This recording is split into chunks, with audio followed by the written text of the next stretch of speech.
both like, damn, our teams would probably never win. Yeah, like Raiders fans and Jets fans, like at least the Jets got one though. And he would actually talk about that Joe Namath, and I was like, yeah, Joe Namath was nice, but it was something about Pat. I kept hearing the name Pat, and I didn't know what it meant until now. And our boy that we just were on the podcast with, he's a Jets fan too, and poor guy. He's an older guy too, and he was saying the same thing though. But he was like, the Raiders and the Jets just kind of have a natural kind of like attraction towards each other because like the way football is presented now is based off Al Davis and Joe Namath's arm. Oh, like if it was the Browns, we'd be still running the wing tee all the fucking time. All day. Yeah. True. Yeah, they kind of changed the game. Speaking of smash mouth football, so Eagles tight end Dallas Goedert was sucker punched at a restaurant in South Dakota. That's bad, bro. How you get socked out in your hood? Not hood. In your hood where you went to college. Yeah. Wait, is Dallas Goedert white or just really light skinned? I was confused. He's white. Okay, because I was looking, I was like, "This is tan." I don't know. It's South Dakota, but yeah, he got knocked out, and they arrested the dude for simple assault. I was like, he knocked out an NFL player. Just that, like, hey man, I had a tough weekend. What happened in the barbershop? And somebody slapped me. Oh, who you at, man? Hey, them New Yorkers is crazy. No, I wasn't there. Philly, L.A., Florida, no, South Dakota. South Dakota. You got Fargo? Yeah, you got knocked out there, like. He better have had some rocks in his hands, at least. Man, something. Brass knuckles. Had a salt shaker wrapped in a napkin. No, brass knuckles or something. Cause that video, he was like, I'm talking about he was sleep. Like, there's a video? Yeah. Oh shit! I didn't see the video. Saw the video? No. Oh god! Like, it was a clean sucker punch, but he was sleep. He probably was snoring, and he was that sleep. man CTE. Then how y'all not watch that video? I didn't know there was a video. I just heard there was a video. World Star. Let me see. I can find it for you. There's a World Star in South Dakota? Damn. Like, yeah, World Star. Bro was like, I'm like, damn, wake him up. Y'all gonna do that to him? And I was just like, oh, he's such a good player. Get like, him why would some y'all hit milk. him like that? He's pretty much he's a replacement to Zach Ertz. Zach Ertz, yeah. Zach Ertz is nice. I just don't believe in throwing a tight end 100 passes and he can't average 10 yards a catch. That shit's nasty to me.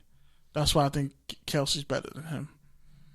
He's a third. It was at one point. Right. Hold on, I found it. You found it? Yeah. Oh, y'all gotta watch this. If you want to call in, by the way, if you want to call in and sucker punch us with some great candidates or content, feel free. But yeah. So, oh my goodness. Yeah, because it was no sound. It was just somebody showed it to me. Somebody showed it to me. He got it. Oh my god! Wait, was that the pull apart? Yeah, what do you know? Hello, caller. What's your name and where you calling from? This is Bob Garcia. Bob. Oh shit! What's up, Bob? What's up, fellas? Triple OG. The fourth. One more. Okay. He's dead already. Yeah, just gotta make sure with the last one though. I know. Yeah, had to make sure. Double tap. So how you been? How you been handling this COVID situation? Bro, someone give this guy a contract though. He just ran in there sleeping people. Have you seen this video that we're talking about, Bob? Yes, I have. Yeah, he just straight knocked his ass out. Damn. They did say his nickname was the White Lennox Lewis, so I'm just kidding. But yeah, he went in there to sleep an NFL guy like that is like very impressive. Is that what do you call him? Culture shock? Is that his nickname? It was intense. But how have you been, Bob? How have things been going for you in this quarantine era? Yeah, I'm just very fortunate that I know there's a lot of people in our industry that don't have jobs or who lost their jobs. So I've been very fortunate to have a job through all this, and I actually work from home anyway. So I don't have to go to an office or anything. So everything is virtual for me. So yeah, I'm just very lucky to have what I have. Job wise, family's good. I don't know anybody who's had the virus or anything like that. But yeah, everything's been as good as it could be through this tough time. That's great to hear, man. Good to hear your voice. Yeah. But what do you got for us? You got a take? You got a tangent? What's going on? How you been feeling about this NFL stuff? Yeah, I listened to a few things you guys are saying. I don't know. There's a lot. Go for a lot it. that you guys are going through. This NFL, the NBA potentially not happening or trying to happen. How you feel? What's your stance on that? What you've been seeing?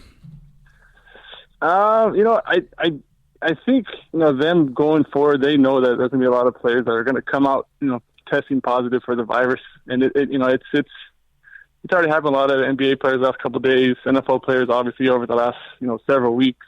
Starting with Von Miller.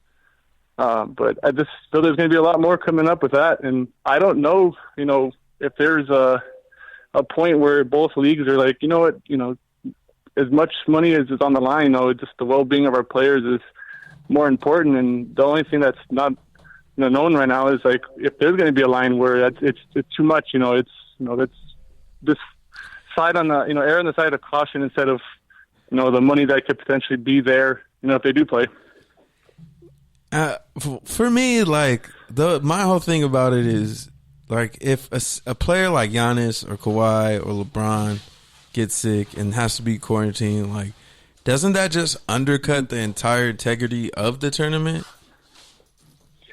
Yeah, you have your best players. I mean, you have your best player or players out, and that's your money drawers. They're the ones who are going to get the fans' attention. Basketball will be back, or that they're going to have the appeal of that. But if you don't have your biggest stars, it's just going to be hard for fans to really invest their time in it, knowing that LeBron's not playing, or Giannis is not playing, or Kawhi's not playing.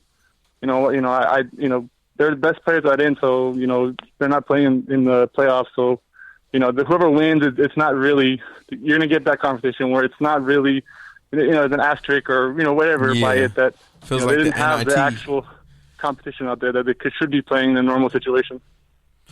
And do you think with the Hall of Fame game being canceled, do you feel like that's kind of the beginning of the end, or is it just a fifth preseason game that doesn't need to happen? I think they knew all along that was going to be the case where it's going to bleed into the preseason, especially with the players reporting in late. I think it's July 28th, around that date, that they're going to start or 26th reporting to the facilities, and there's obviously not a lot of time for the players to get their bodies right, and you don't want to put them out there and get hurt because they're not prepared. There's a big difference between in shape and football shape, and these players, as much as they're working out and keeping themselves in shape, it's a big difference when you're getting hit by somebody. So I think something they knew all along that it was going to happen. And with the whole tarping situation, what is that going to do except maybe prevent somebody from getting really drunk and falling over the railing? I honestly, I don't know if it's. I think they're being very optimistic with just the idea of having fans. Yeah, it just having fans at the game. Yeah, you want that, but like you see soccer, and over in Europe, they don't have fans. They're pumping sound in there anyways. But there's the idea of having fans there. I don't, the tarps, the first 6 to 8 rows. That that's a sign that that they're going to have to limit people to begin with, but. It's hard for me to envision there actually being fans in attendance to the games. It's just too much of a risk, and I don't know. It doesn't seem wise at all to do that. If NBA is not even to do it, why would NFL do it? And with college players, I mean, UCLA, they had a story break 4 days ago where the players pretty much just have no confidence in the trainings, at least the coaches, keeping them safe, and they want a third party, arbitrator essentially to make sure that things go right. With everything that's going on with college sports, do you even see a window for college football even happening? No, I mean, you see all these reports for schools, and major schools, major prominent like powerhouses in college football. They already have a bunch of reports of people or players testing positive, and it's hard to envision. I mean, their date is even sooner than NFL. It's a couple of weeks before them, so it's just hard to see them squeezing that in there. There's a lot more people involved with that. NFL, you have 32 teams. College football, you have, I can't even think of the actual number of how many football teams there are, but there's like, so many teams out there. 26? Yeah, so it's a huge number. It's way more than NFL, and there's a lot more people involved, a lot more students, a lot of, the rosters there for college are, a lot larger than than NFL and pros, and it just seems like a pipe dream trying to get that started. And I would be very surprised if if college football even got close to starting right now. And last one for me, your thoughts on the Rams and Chargers and Hard Knocks? Yeah, that's a good one.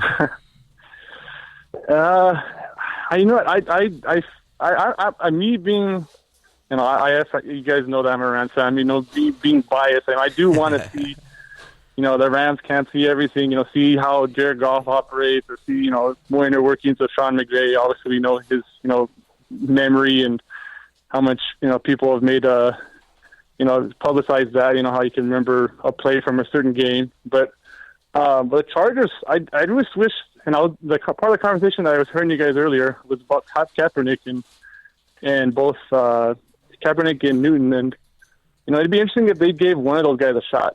Clearly Herbert's not the guy that they want starting right now.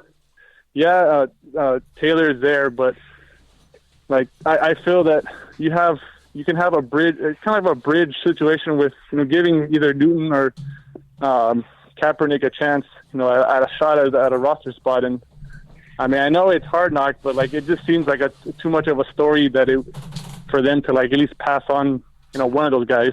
So that could be intriguing stuff there. You also have, the Chargers with new quarterback. You got that storyline. You got, Melvin Gordon's gone.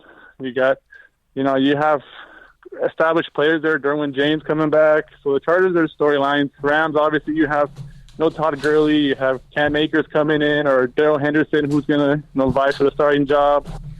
And then you have no Brandon Cooks. So there's a lot of stuff. There's a lot of old, veteran players that are gone, like Clay Matthews, MyKell, Ruby Coleman. So there's a lot of people that, there's a lot of storylines that would be intriguing, at least for my end. I will watch it, but what about like the whole angle of like, Jared Goff came out this offseason and was like, it was a huge distraction for my rookie development, and McVay, his assistants aren't the same, so he's got his guys now that he wants, fellow young people, I guess you could say. But so like, just as a Rams fan, how do you feel about just them exposing themselves to that, considering they're still playing the toughest division and they're still trying to recover from, being a quarter away from winning a Super Bowl a year and some change ago?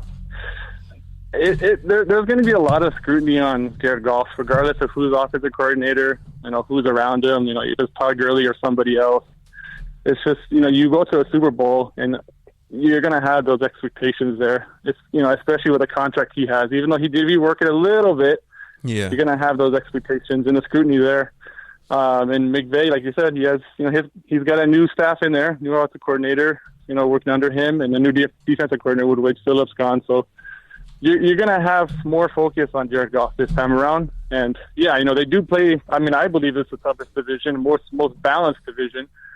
And it's going to be very telling how they play this year, because they've had a lot of change to the roster. They've had at least a lot of the veterans guys that are gone, and a lot more. I think a lot more is going to be on Jared Goff's shoulders to not only bounce back from last year's struggles, to show that he can lead them back to the playoffs and potentially vie for a Super Bowl. All right, so I know we didn't introduce you properly, but you're a writer now at sportscasting.com. People who've been listening to us know who you are, though. So the OG Touchdowns and Tangents fans know who you are. Long-time friend of the show. So with that, I'll ask you this. What excites you more? Is it, going down to SoFi to see a Rams game? Is it, going up to Chavez Ravine and having a beverage out there? Is it getting to Staples Center and